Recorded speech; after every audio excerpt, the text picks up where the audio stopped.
علامہ اور اس نے سکھایا، وا اور علامہ اس نے سکھایا۔ علامہ علم سے ہے، لیکن جب اس کے اوپر شد آ گئی تو یہ سیکھنے کے معنی میں نہیں، سکھانے کے معنی میں استعمال ہوا، ٹھیک ہے۔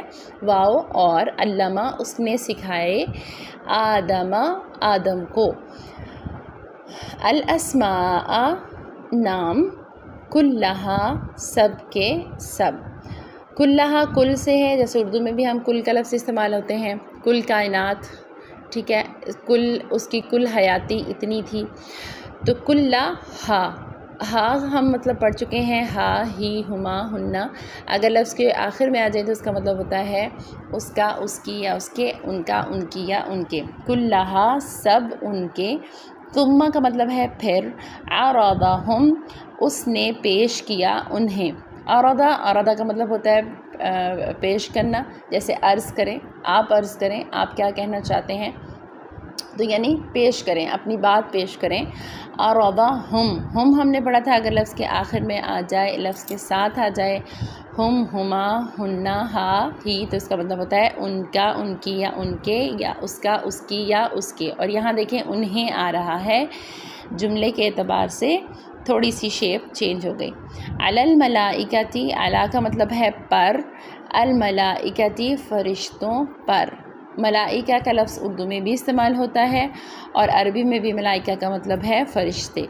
فقال، فا کا مطلب ہوتا ہے پس یا پھر، اگر یہ لفظ کے شروع میں آ جائے تو اس کا مطلب ہے پس یا پھر اس کا مطلب ہے پھر۔ قولا، قولا قول سے ہے، اردو میں بھی قول کہتے ہیں، کسی کی قول یعنی کہ کسی کی بات، یہ فلاں کا قول ہے یعنی کہ یہ فلاں کی بات ہے، یا ہم قول و اقرار کہتے ہیں۔ تو قولا پھر کہا اس ایک مذکر نے، قولا کا صیغہ مذکر کے لیے استعمال ہوتا ہے اور یہ واحد کا صیغہ ہے، ٹھیک ہے۔ پھر اس نے کہا انبئونی، خبر دو مجھے۔ اب پھر دیکھیں میں کی علامت آخر میں چھوٹی یہ آ رہی ہے، جس کا مطلب ہے میں یا مجھے۔ نبأ سے ہے، جس کا مطلب ہوتا ہے خبر دینا، جیسے ہم نبی کہتے ہیں، نبی بھی اردو میں استعمال ہوتا ہے، یہ اسی سے یہ لفظ نکلا ہوا ہے۔ انبئونی، خبر دو مجھے، باسمائی، ناموں کی۔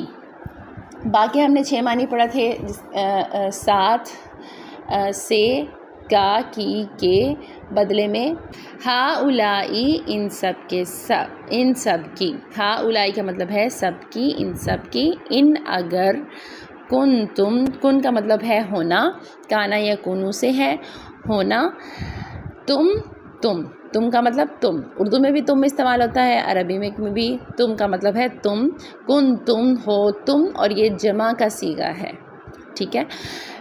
اکیلے ایک شخص کو تم نہیں کہتے عربی میں، جیسے ہم اردو میں کہتے ہیں، اردو میں ہم تم ایک واحد کے لیے استعمال کرتے ہیں اکثر، اور عربک میں تم جمع کے لیے استعمال ہوتا ہے، اور یہ مخاطب کا صیغہ ہے۔ کنتم، ہو تم، صادقین، سچے۔ اب آخر میں دیکھیں اینا جمع کی علامت آ گئی ہے، اور صادق پھر سے فاعل کے وزن پہ ہے، یعنی کہ سچ بولنے والے، ٹھیک ہے۔